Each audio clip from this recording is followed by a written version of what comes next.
She's an Emmy award-winning journalist with over 20 years of experience, and now she covers bare knuckle, and no one beats her to the punch. Joining me now is host and founder of Bare Knuckle News, Susan Cingari, with how she found her new lease on life. Susan, thank you so much for joining us here on Live in the Bay. Thank you for having me. Oh my goodness, an Emmy award-winning journalist who used to cover news, sports, entertainment. You did it all, but now Bare Knuckle News. Tell me a little bit about this sport that maybe is flying under the radar. You know, it's interesting because the sport is really only 3 or 4 years old here in the U.S. So it's becoming the fastest growing sport in the world. And it's just amazing how far it's taking off state-wise. Each year we get another state that is part of the thing. We're not in California yet, but they're in Denver, they're in New Mexico, they're all over. We're even going to London. The interesting thing about bare knuckle, because people always ask me, what the heck is bare knuckle? What is it? What is it all about? Bare knuckle is fighting without gloves. So it's a little bit different than regular boxing. And it's a lot more strategic than when people think, because if you hit somebody in the face and you break your hand, you're kind of in trouble. So, and the sport is fascinating because the fighters really put their all into it. I know you, as a former sports journalist, you've been around a lot of athletes. You know, when they love their sport, they really give it their all. And the stories are inspiring. Not everybody is, you know, a tattooed kind of lower class or maybe a gang member. So the whole reason why I really wanted to get involved in the sport is to change the perception of what people think about the fighters. So hence the reason why we also have another tagline called Every Fighter Has a Story. And we try to kind of bring the stories mainstream to let people know about what they're doing. Like 2 years ago, one of the women that I interviewed was sleeping in her car, and now she's world champion. So it's, you know, the stories inspire me. They're my passion. That's what really drives me with this sport. And that's the true journalist in you, that drive, that passion to tell those stories, which I think is so amazing. But how did it fall in your lap, or how'd you stumble upon this sport that so many people don't yet know about? It's interesting because, you know, I was working down in Miami. I was a freelancer, so I worked for many shows like Entertainment Tonight, Fox News Channel, The Weather Channel, way too many hurricanes in Miami. I was kind of all over the place, and I was scheduled to do a story on a woman that was supposed to be going in for her Olympic training, but she was part of 2 different countries. So she flew in to do the story, and the strength and conditioning coach, who's a big part of, you know, from sports, a big part of the team, also flew in. And at the last minute, her husband decided he did not want to do the story, which was her other coach. So there we were, with all the hair and makeup and all the people, all the whole McGillicuddy. You know, the network was like, what? So I said to the strength and conditioning coach, what can I do to make it up to you? And he said, you can do a story on MMA. I said, what? What's MMA? What the heck is that? So MMA is mixed martial arts, which is sort of the underneath the umbrella of bare knuckle. It combines all different sports. It comes Krav Maga, boxing, jiu-jitsu. And so I did the story. I didn't know what I was doing. Really, I didn't. He helped me write the script, I must admit it. And so when I didn't know where to go. I didn't know any of the words that they were talking about. It was like a foreign language to me.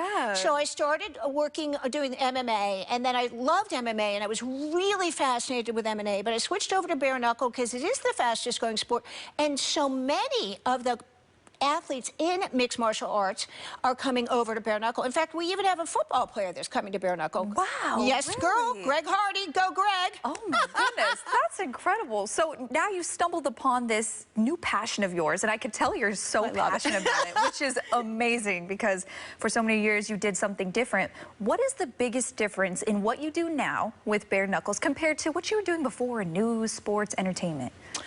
I think the biggest difference is when you are not doing a daily show or trying to get stuff on as quickly as possible, you have a little bit more time to develop the story and get the audience involved, draw them in, longer format stories. So that's probably the biggest difference. The other difference is I don't have to stand in front of any trees tied to a hurricane because I'm not doing any hurricane stuff. And, you know, I know my schedule, and the people are just, I mean, I love working with the people. They're so responsive. You know, as a journalist, you know, from working in sports, it can be difficult as a female to kind of break that barrier. Or connect with the athletes. But the athletes, and there's women in them too, all the people in the combat community have been so generous, so grateful I am for their time. Because I ask, as a journalist, you ask a lot of silly questions.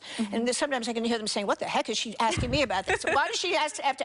But I want to learn. And so it's been a real learning experience for me. One of the things I did for a great deal amount of time was I started to watch television, and I would turn the audio off and try to pretend I was the commentator and see if I was saying the same thing as them. I did that for 3 years, so. Wow, absolutely incredible. Well, now that you're here and you're telling these stories, you're interacting with these athletes, what's your favorite part about the Switch? My favorite part about the Switch, you know, I think it's really, it feel like, you know, it may sound crazy to the viewers and to you, but I feel like I was destined to do this because... That doesn't sound crazy at all. I can relate to that. Yes. Because the stories are really, the fighters are about a time that has gone far back. It's about honor and integrity. I'm fascinated, and still am, by the fact when I first saw my first combat sports event, the fact that the fighters hug each other after they fight. So they're honored to have a worthy opponent. Also, the other thing is that because it's a single sport, it's not ego-driven in the fact that each person has to work on their own to get as far as they can. And the fighters really train. They're not all, you don't make, it's a non-union sport, so you don't make it till you're really at the top. Many of the fighters work a day job and will go training twice in the same day, taking time off in the afternoon, then going back to work, and then training at night. Oh my goodness, that's so much hard work. And so many people out there don't understand the mental and emotional toll on pro athletes that, you know, that training can take. Well, now, Susan, what has been maybe one of your favorite or most memorable stories that you've been able to tell in the bare knuckles fighting? I did a story when I first started in MMA about a young man called Nate Kelly. If people are fans of MMA, they will know he was Conor McGregor's protege, which is a very famous, famous fighter. And he was so amazing at 11 because he felt so mature to me, not only in the sport, but his main goal at 11 was to help other kids. He's, I think, 14 or 16 now, to help other kids not be bullied. And I thought was like so excited about that. I thought it was so great at 11 years old that he was actually thinking so much of his other people in his community, and that is a big part. A lot of the people in mixed martial arts, in bare knuckle, in combat sports, are sometimes shorter men, or they may look different. A woman might look different, or they might have glasses. So a lot of the bullying aspect is a big part of why many of the fighters got into the martial arts bare knuckle news community as well. That's so crazy. And you know what? I would have never guessed that, but it makes a lot of sense. So now, what's next for you? What's next for me? Well, I'm working on a half-hour show geared to women, and we are planning on doing much more in-depth stories, and I'm bringing out a jewelry line, but I can't tell you about that until you have me on again. Okay. I think that's a fair trade. Well, thank you so much, Susan, for joining us here on Live in the Bay and telling us your story about bare knuckles fighting. We appreciate it. Thank you. Enjoyed it. Yeah.